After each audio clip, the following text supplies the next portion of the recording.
As Americans from coast to coast watched the historic images beamed worldwide from Libya, they knew they were watching the end of a tumultuous chapter in America's relationship with the North African nation. The man Ronald Reagan once described as the mad dog of the Middle East had bedeviled successive US presidents.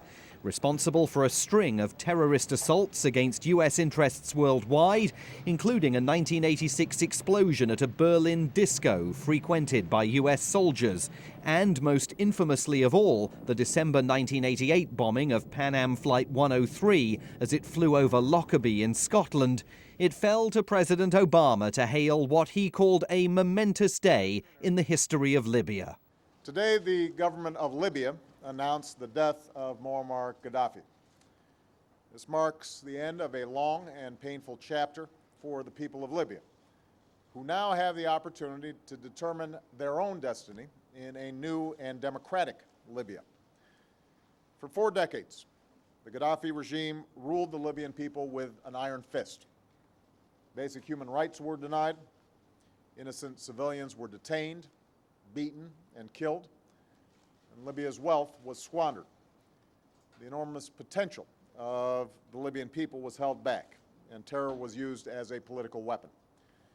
Today, we can definitively say that the Gaddafi regime has come to an end. Colonel Gaddafi had long been a thorn in America's side. His quixotic, mercurial and brutal behavior had earned him a special place in the pantheon of global dictators that Americans oppose around the world. But until recently, the US didn't entirely give up on him. These are the outer casings of the centrifuge operation.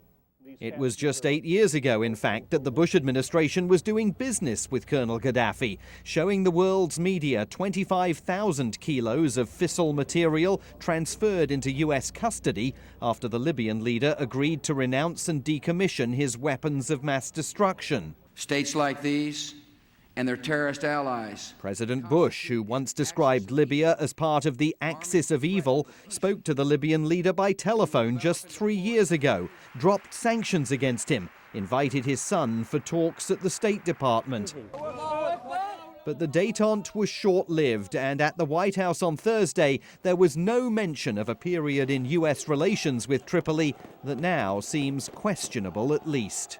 We look forward to the announcement of the country's liberation, the quick formation of an interim government, and a stable transition to Libya's first free and fair elections. As Americans digested the news of Colonel Gaddafi's demise, some of them echoed the Obama administration's hopes for Libya's future, like these coffee drinkers at a cafe in Denver, Colorado. The question is, do they continue to be in a tumultuous situation as a result of his death, or are they already in a better position as a result of his death? I mean, they're a relatively rich nation and have a lot of resources, but a lot of that wasn't getting to the people, which was really sad. So hopefully with this new regime that's going to come in, whoever that may be, that there is some progress for them as a country. I would like to see them advance. President Obama said the development of democracy will be the ultimate rebuke for decades of Colonel Gaddafi's rule. But he acknowledged getting there won't be easy. And after the immediate celebrations in Libya die down, some very hard work lies ahead. Simon Marks, Channel News Asia, Washington.